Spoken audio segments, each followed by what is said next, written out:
exploring the use of data to tell stories of inequities. Pecoria Jones, Capacity Building Center for States. Hello and welcome to you all. Thank you so much for joining us at this to be session today at Sweevy. It's first day. It's a happy morning. I hope you've enjoyed some of the other sessions that we've had. This is your first one. Well, that's extra special, and thank you so much for that. As you see on the slide, we have a fun word cloud through Menti. It's right there in the chat. You can use that code. Please share with us what comes to mind when you hear the word data, or even if it's data. What comes to mind when you hear that word? Please go to menti.com and use the code 94003790 to participate in the word cloud.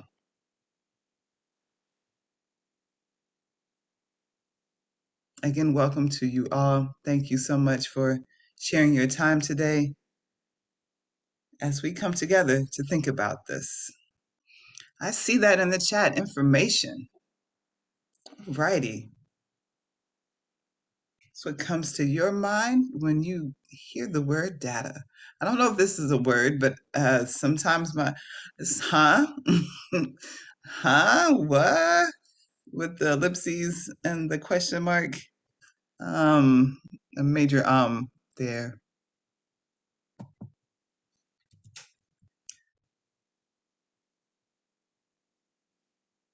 And you can please also introduce yourselves in the chat. Let us know who you are, where you're from, if you want to share your responsibility and role at the agency or nonprofit or philanthropic agency operation where you are, please just do share.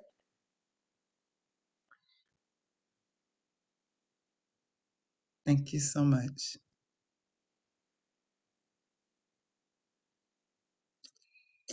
We still have people entering. Come on in. Look at that word cloud growing. A word cloud is featured that includes respondents' thoughts about what comes to mind when they hear the word That's data. a curious word. Words include interpretation, numbers, What are we gonna see? information, scary, Numbers. number I saw heavy, that scary complicated, on there. I saw exploration, that one. I sure did. stories, fascinating, helpful, statistics, Questions, insight, exciting, excited. helpful, Oh, that's questions, wonderful to have power, excitement about data. records, That means it feels and good others. to you and you like what it can tell you. So that is wonderful. Look, it's changing qualitative and quantitative. We'll get into all of these fun things in a little bit when we talk a little bit more about data specifically. As you're coming in, please do check the chat for the link to menti.com along with the code. You'll see it right there at the top of the slide. Also, we're going to give about another minute and some change for you to share what comes to your mind when you hear the word data. Necessary. Yeah, we do need that. It is absolutely very necessary. It helps us kind of put the pieces together, right? Alrighty, friends, we're going to give that one more minute at most. Do go to menti.com and use the code 94003790 to share what comes to your mind when you hear the word data. Overwhelming analysis, exploration. All right.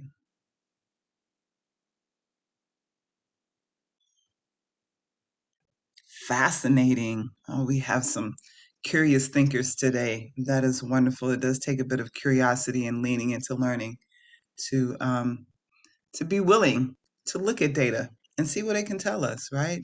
Thank you Angela, fact finding. Yes, data is this is what it is. And those are the facts.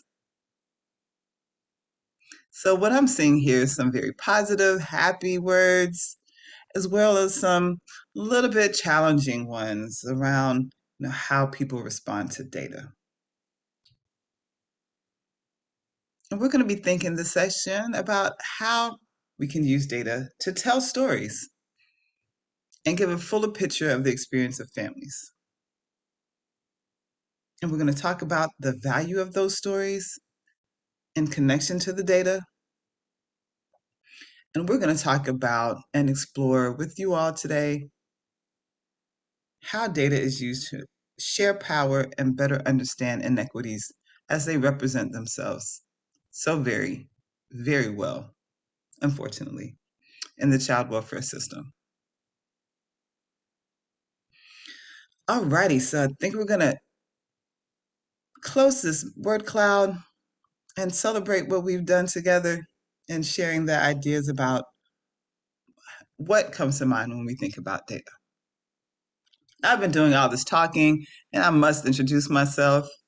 My name is Takoria Jones. I am a family consultant with the Capacity Building Center for States. I'm so glad to be here with you today.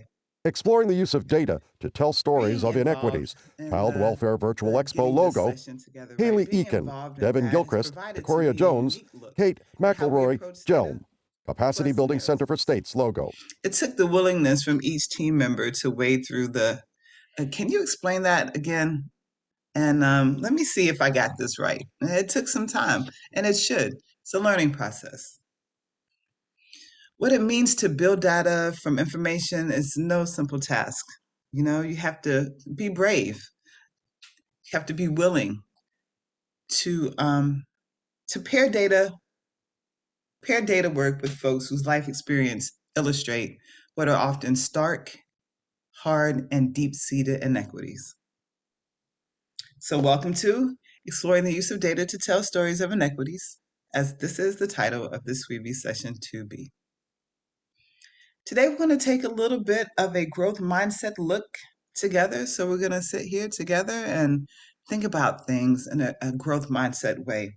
When metrics meet narratives and how the relationship between the two can illuminate opportunity to guide and celebrate transformation. So here's how we're going to make this session work for you all today. We are going to talk a little bit about data, and we are going to have some opportunities in the chat, and perhaps some of you will be able to come off mute and share where you are, what you're thinking about, and what are your experiences when looking at data and storytelling. And I know sometimes in my community, telling stories was not necessarily a good phraseology, right? It meant that you were lying about something. But as we're doing so many things in this 21st century, we are transforming that, right? And it's not about what can you come up with. It's more about seeing what's really there, seeing all the layers of what's really there. So we're not coming up with things when we're talking about storytelling. We're looking very closely at what is really there, and we're sharing that. But we're sharing what we find in those closer looks through people's lived experience, perspectives, through their lenses. So it's not the most easy thing to do, but we can do it and we can figure it out together. Get some tips and clues and some moral support, perhaps, for those of us who are feeling a little scared and overwhelmed about it. And I do have a couple of friends here with me today who are going to help in this session. And so, Haley, if you'd like to introduce yourself.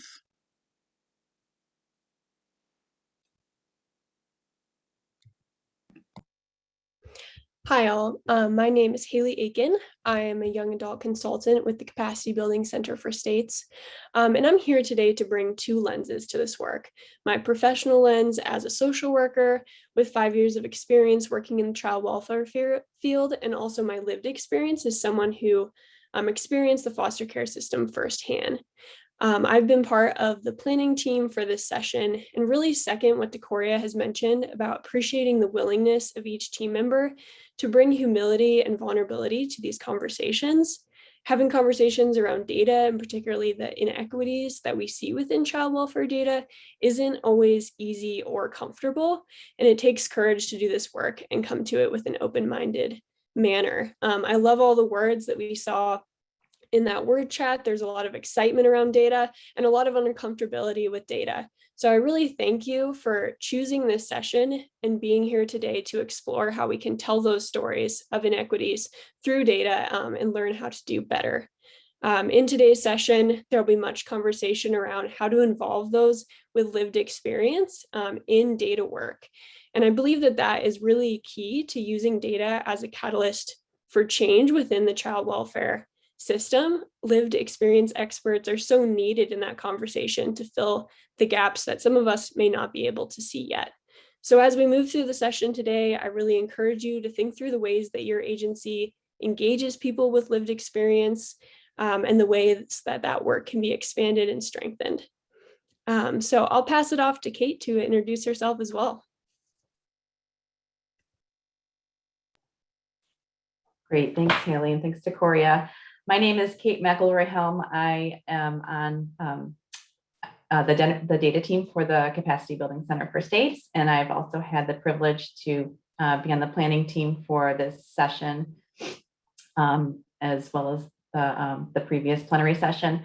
And so today I'm going to share some data, and so that we can have some of those conversations. You know, my role on the data team is often helping to understand data, but then most importantly, really getting the right next questions out of the data and see where it can take us. And getting the right input is so important to that. And thinking creatively and as Decoria and Haley both said, being courageous to ask those tough questions and see if we can get to a point where the data really does feel like it's telling the story and gets us to a point where we can do something with that data, which, you know, we have a lot of information at our fingertips, but what do we do with that is often the toughest part of understanding the data. So thanks for being here today, and we're hoping to have a really nice, robust conversation. Absolutely. Thank you so much, Haley and Kate, for introducing yourselves and moving this session right along. So next, we will have a polling question. And this is just to kind of let everybody get an idea of who's here today in this Zoomie room. Polling question. What is your role in the child welfare space? Select all that apply. So I work for a government child welfare agency. I work for a private child welfare agency. I work or volunteer for a philanthropic organization. I have lived experience in child welfare as a child or youth. I have lived experience in child welfare as a parent or family member. I have lived experience as a foster parent, kinship caregiver, or other role. I perform research related to child welfare.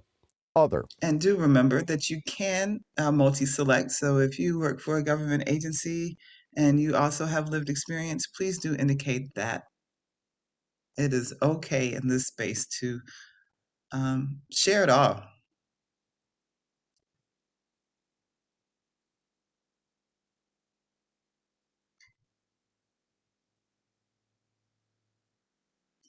And we're going to give this just another couple of moments, hoping everyone has had an opportunity to select at least one, but as many as you can, so we can see who all is here today. And just for a fairness, I will let you all know that I have lived experience as there's a couple I can select from. Lived experience, absolutely. I do perform a little bit of research related to child welfare, and I kind of work for a government child welfare agency, I suppose, being a family consultant here at the center. All righty, well, if we can wrap that up and take a look so we can all see who is in the room. how much experience we have in the room.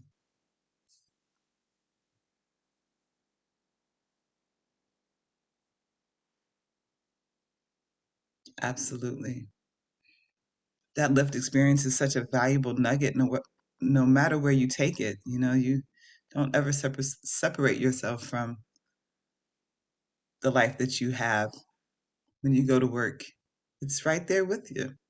And it's a great way to kind of tap into other opportunities and ideas when it comes to this kind of work, especially.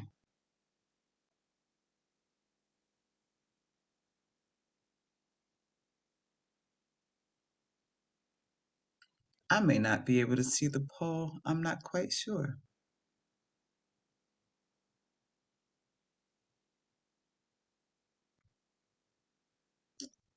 Okay.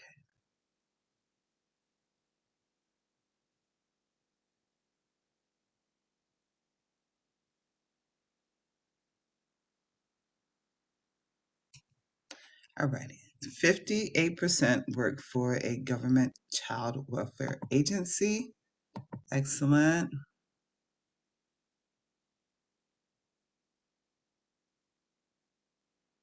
And that is fabulous. And guess what? We have another friend that has joined us for this conversation, and I'm going to introduce him right now.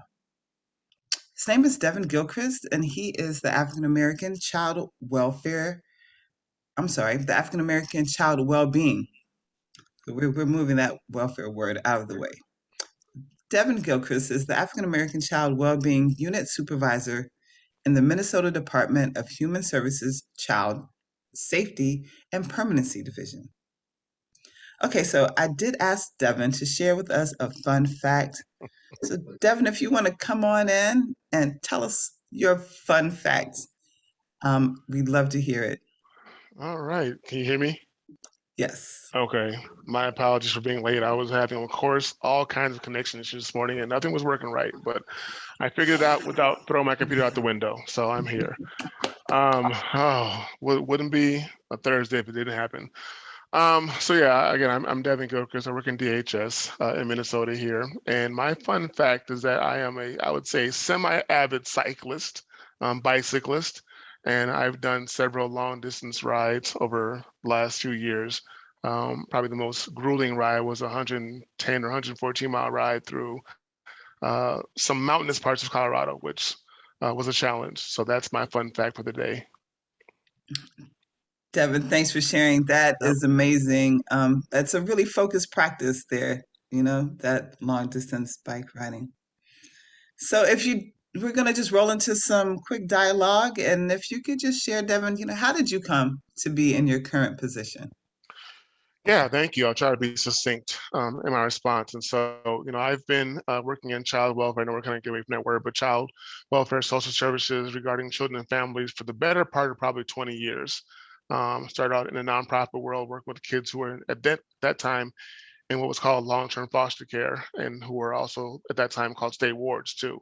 And kind of morphed into a couple different situations and places in my career. I've always been very interested in data, obviously, as I've gone along the journey. And so I've gone from nonprofit, then got into the county system here in Minnesota, in Henry County, which is our most populous county, and worked as a child protection worker and a children's mental health worker for several years, doing that work. And then was able to kind of transition into state work.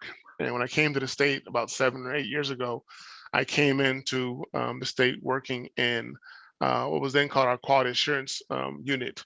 And what they basically did was they coordinated our in-state CFSRs, children and family services reviews, and also coordinated our federal reviews too that we had every so often.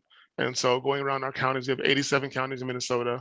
And so going around the counties and reviewing their systems, looking at data, looking at what it says, but also digging into what is the story behind the data. Data is one thing, but what does it say behind the data? To really figure out kind of what drives each respective county, and how to help them improve on areas where maybe they're not as strong in their work as well. And also what's working too in other areas. And so from there, I transitioned into being our state foster care policy specialist. and really looking at the data for out-of-home placement, looking at disparities and inequities, how they show up regionally, how they show up across counties, as well, how they show up across program areas, would be child protection or voluntary placements or whatnot. So really looking at that data deeper.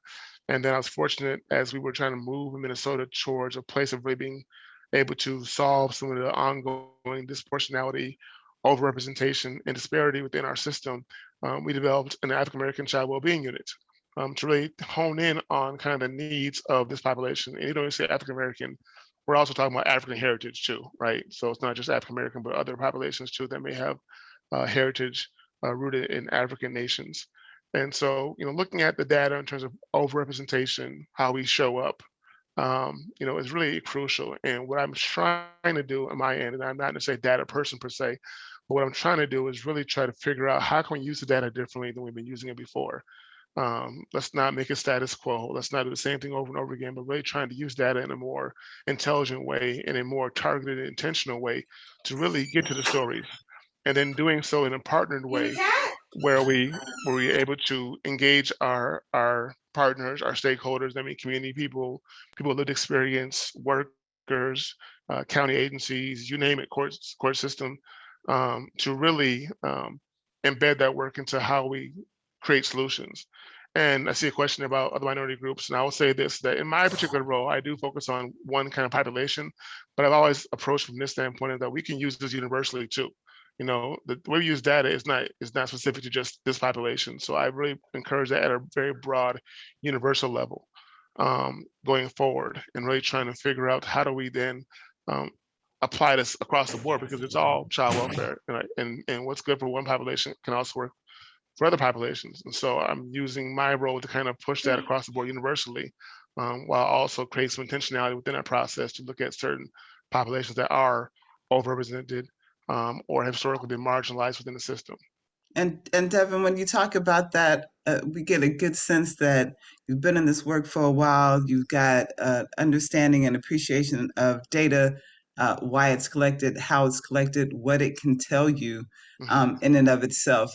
And if you could quickly perhaps tell us a little bit about the most important things to consider when looking at data and looking also to tell those stories of inequities, to narrate those difficult things that you've been seeing. Yeah, I'll say a couple things now, and not in any particular order, but I think I'm always trying to encourage us as a practice to dig deeper, right? To truly dig into this as much as we can, to ask the questions we're not asking, to not be satisfied with just what we're presenting, but really dig into the data and see what it yields, and find out what are we missing. And I see a question about kind of how, whom is it, and analyzed. That's exactly right. I think we've done it too much kind of internally and siloed. Let's broaden that and share the data with people and have conversations and break it down, because one perspective is not enough. We have to have multiple people looking at data differently and sharing stories and sharing ideas and coming to conclusions of what it may mean. Data tells a story, like I said, but it doesn't tell the entire story all the time. And it depends how you look at it. So I think we try to really understand that there's just multi-lens to looking at data. And if we look at it from one kind of lane or one perspective, we may miss other perspectives or other ideas or other things that it will tell us. And that can really be crucial to us developing solutions and guiding the work. And so I think just trying to be open to that process, and being very transparent and being very engaging with our partners, and I say partners very broadly, that should include everybody. It shouldn't just include one group or one person or one agency or one organization. It's really about including everybody in conversations about data. Devin, that's a great point and a great pivot to our next poll about confidence in using the data. So everyone everyone within the child well-being partnerships should have an idea of what's going on out there, right? But so we're asking all of you present with us today, how confident are you in using the data available to you to tell stories? So of the data that you know, the data that you've seen, the data that you are, you know, interacting with. How confident are you in using that to tell stories? Yes, then we love the emoji scale. The Emoji Scale includes the following choices. Very 1. much. Not confident. 2. We'll just give you a Slightly few moments confident. so we can 3. continue this Somewhat conversation. confident. And this is 4. the one Quite answer. confident. 5. Very confident.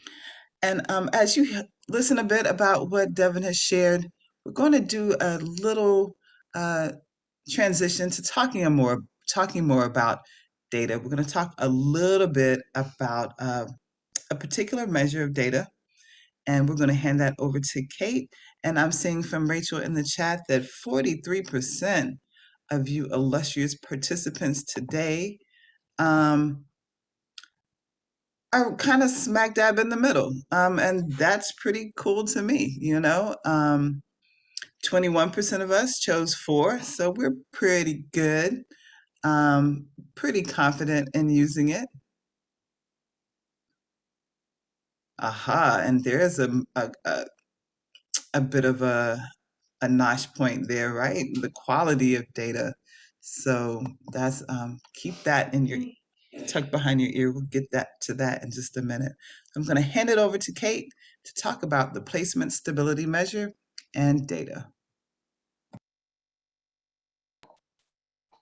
Great, thanks so much to Corey, and thanks everyone for your great participation so far. So we wanted to show some real data today and get some conversation going, as Corey mentioned. And so we're going to use one of the measures that's used in the Child and Family Services Review, and talk about what it would really take to fully understand the story behind the numbers that we're looking at, and some of the questions that it would raise.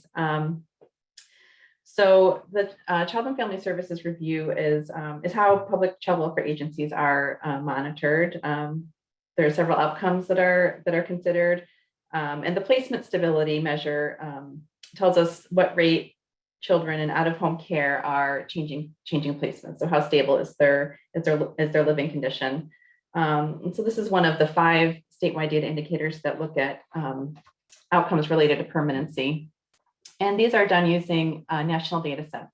You might be familiar with AFCARS and NCANS. Those are the 2 of the national data sets where agencies submit their data directly to the federal government. And then these indicators are calculated using those data sets. And so states receive information on how they're performing on these indicators every 6 months. And hopefully using that data in lots of different ways, and to have lots of different conversations about how things are going, and what they can be, what we can be doing differently to serve children and families.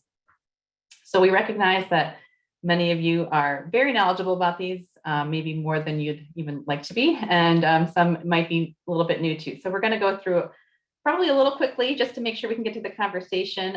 But if you have any questions as we go, there's lots of knowledgeable people in the chat who can help you. And we'll also provide some resources at the end if you're curious. Okay, so this is the basic formula that's used for this indicator. So first, to go to the bottom up to the denominator, we're looking at a 12-month period, so 1 year, and the children who entered care during that year. And then we add up all the days that each of those children were in care. So on the next slide, we're going to see an example with real numbers, just to help, because that's how my brain always understands these a little bit better. So stay tuned for that. But first, in the numerator on top, we'll see the number of placement changes that happened during that year for those children. So the first placement doesn't count; that's their initial placement. But every time they've moved after that, we count up the number of moves that those children in the population have had. So as our example, you can say, so to keep things a little bit simple, our state, let's say our state has, our jurisdiction has 5 children that entered care during that year. The top box there shows the number of days that they were in care during that year. So child 5 entered on the first day and stayed the whole time, and then others stayed for shorter periods of time. The information in the placement stability indicator example shows days in care during the year and placement moves during the year. Child 1, 115, 0. Child 2, 175, So child 1. and child 3, Child 3, 88, 0. Child 4, 285, then we 2. division. Child 5, 365, 3. Small decimal, and so we multiply that by 1,000 to make it a more meaningful number. So then the rate that we come up with is 5.8 moves per 1,000 days in care. So this is real data from this is nationwide data. And this is the same measure that we just talked about, but broken down by the race and ethnicity categories that are available to us through AFCARS. That top purple bar is for all children, so that we can see against that how different of these race and ethnicity categories might compare to the rate. Nationwide data from October 1st, 2019 through September 30th, 2020 for each race and ethnicity category: 4.2 American Indian and Alaskan Native, 3.6 Asian, 4.6 Black or African American, 3.3 Hispanic of any race, 3.8 Native Hawaiian or other Pacific Islander, 4.0 two or more races, non-Hispanic, 3.9 white, 3.9 unknown or unable to determine, 4.1 missing race ethnicity data. Excellent. Thank you so much for that, Kate. And look, that took us a while because people were like, can you explain that again in our team meeting? So thank you so much for that. And I'd like to ask you participants today, so just as a basic question, if all children ages 0 to 17, if that rate is 4.0, if you could just look at those bars and maybe tell me who was over that average. It's a really simple, just to kind of get into it and get a little confidence around what you see there. So just drop that in the chat. What categories there went over that national rate that we are looking to decrease overall? And we're going to get back to Devin. Look at that, getting some good answers in the chat. I'm going to get back to Devin. I'm Devin, and I want to share with you that when I think about data and I think about lived experience, those two things have a lot of similarities, right? Data is collected, you get a bunch of little numbers and you put them all together. Each individual number means something, but it doesn't mean as much as they do when they all come together. And build towards the overall data. It takes some effort to do all of that. There's some mistakes. Sometimes things need to be redone, reevaluated, adjusted, right? And then this is pretty much the same with narratives or stories or anecdotes. They've been called all kind of things. Everybody has a story, and stories can come from experiences of life, which of course vary widely. And I'm sure there's a technical term for varying widely, but I'm not that person today. I'm the happy facilitator. But I'm sure there's the technical name for it. Stories can fit into general topic areas, right? So if you're looking at this and you want to know about the Asian experience within that, well, then you would know that there's a 3.6%, 3.6 rate there. And you would say, well, that's under the national rate. And how would that look? How can we learn? What can we learn to do to fill in the gaps, or how can we celebrate that? And what does that look like for our Asian community to have a rate that's lower? There's something we can take from that. So there's that general topic area, but what cannot be missed is that when combining these things, stories give an opportunity to connect data points. Stories are the filament between what nameless, faceless numbers can tell us, because stories give names and faces to data. Devin, we're going to talk a little bit more about this here. You are in the placement division there in Hennepin County.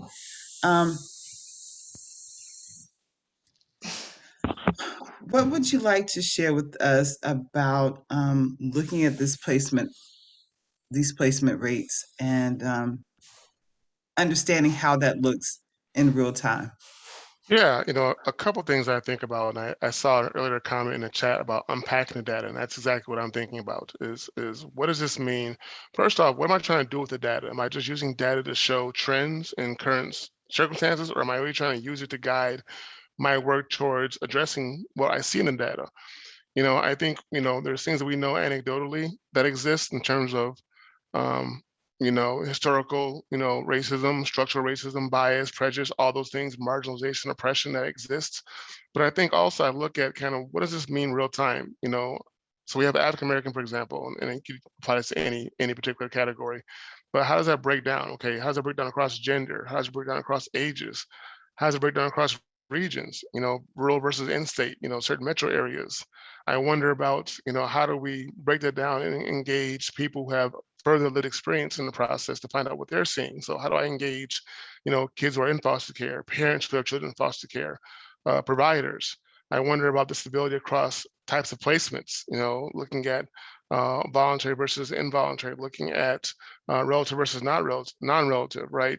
I just wonder all those things to really get a deeper level as what does this really mean when we see this 4.6 or 3.6 or 4.2? What does that really tell us? And what's really driving that? And then for people who aren't experiencing instability, for the kids who maybe are able to stay in one placement, the entire time, what's working there too?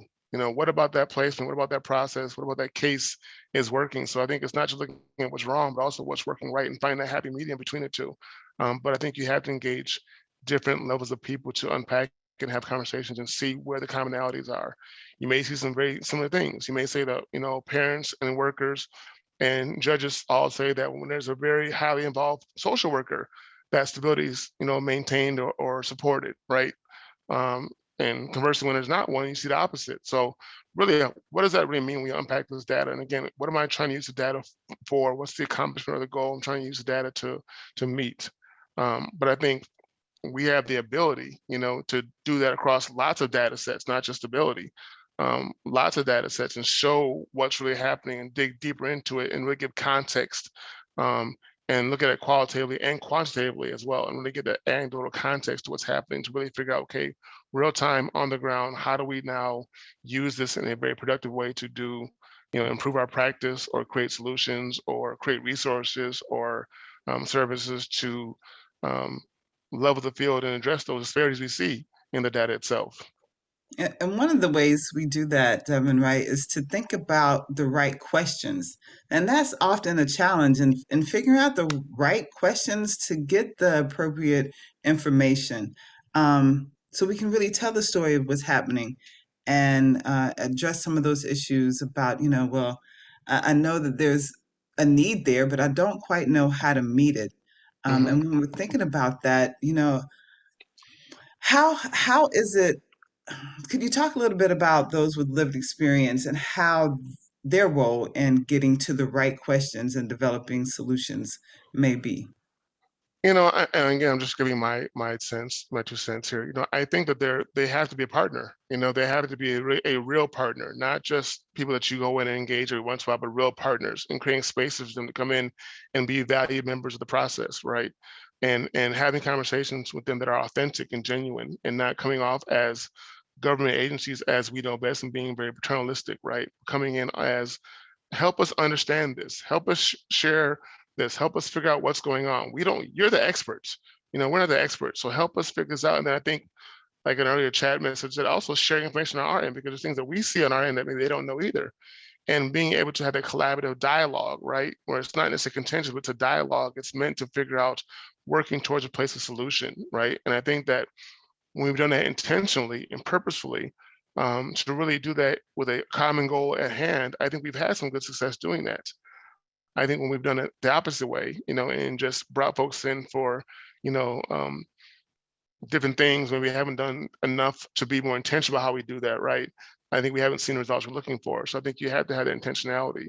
And I think sometimes it's asking those questions, and sometimes saying, what aren't we asking? Hey, public, hey, moms, dad, what are we missing? What should we be asking that we're not doing right now? So I think it's having that space that's open, and being able to create a process or a stream of working that really gets us to a place of really understanding this data deeper, at different perspectives, right? And then we can really dig and say, okay, this is what we're hearing from moms, this is what we're hearing from dads. Here's the overlap, here's the differences, and really being able to really craft a response, whether that be policy or practice or a resource or a grant designed to address a need or all the above, to really be effective and sustainable, not just being something that we put out there that doesn't work, and then we're back to the drawing board in a year, 2 years, 5 years. So really being able to move that process forward in a really collaborative and really intentional way. Collaboration and intent, those words are so important, and especially, and they're equally important, right? With data, you have to be intentional and cooperative in finding those data points and putting them all together. And then you also have to maintain that same movement when you're bringing these stories in to illustrate and express what the data says. We had a good amount of response in the chat about your comments there. And I want to thank you very much. And I also want to give participants an opportunity to talk about lived experience. So it's not always very comfortable from my experience and sharing my lived experience. But it is a thing that has to happen, right? It has to be supported, and it has to be valued by the agencies that are collecting that data.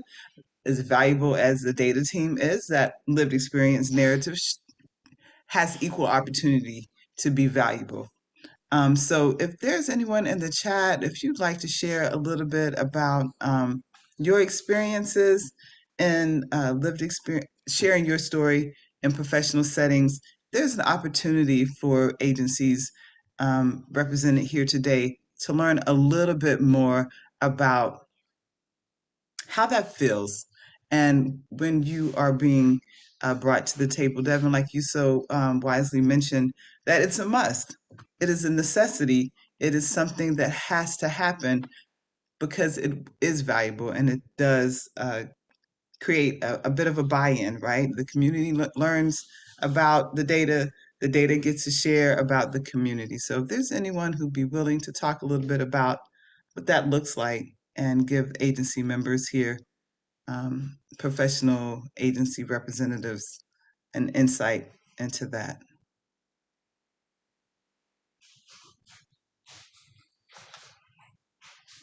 And if not, it's absolutely fine.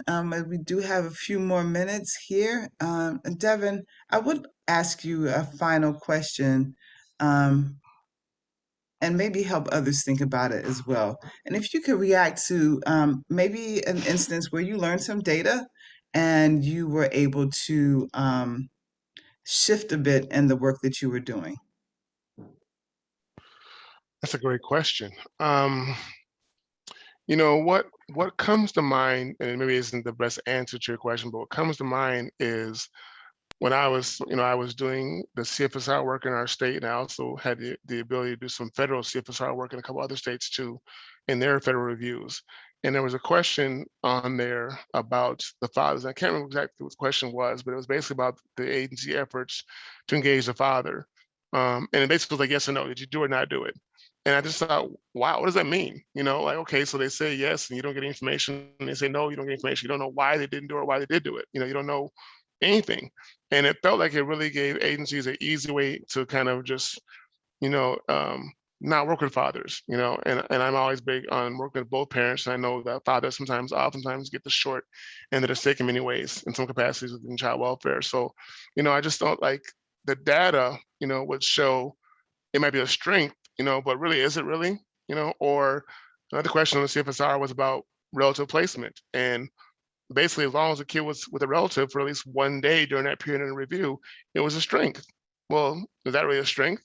If the kid moved the next day and has a high degree of instability. So I try to look at like, what does that really mean? And what are we missing by not asking the right questions again? And I think that I've just, knowing data, you can use data to tell all kinds of stories.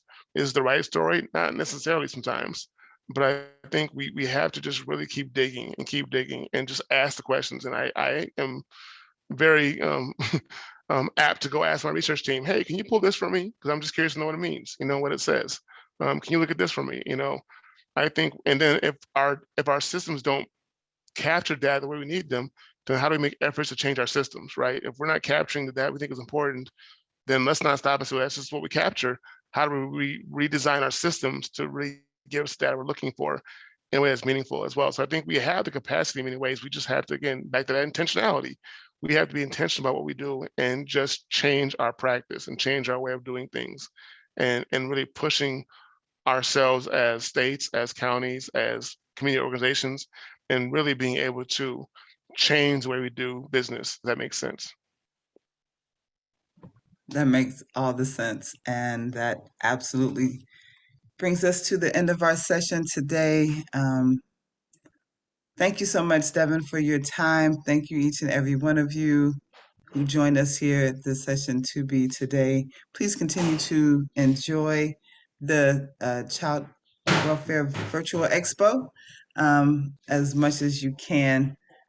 There is a closing slide that will let you know that we'll try to hang out a bit in the virtual gallery if you have any questions or concerns. Everything is recorded. If you have some question you'd like to ask, get it in the chat. And we thank you so much for your time today. I hope you've gotten something that you can use, at least think about, and build a little bit of confidence and be encouraged.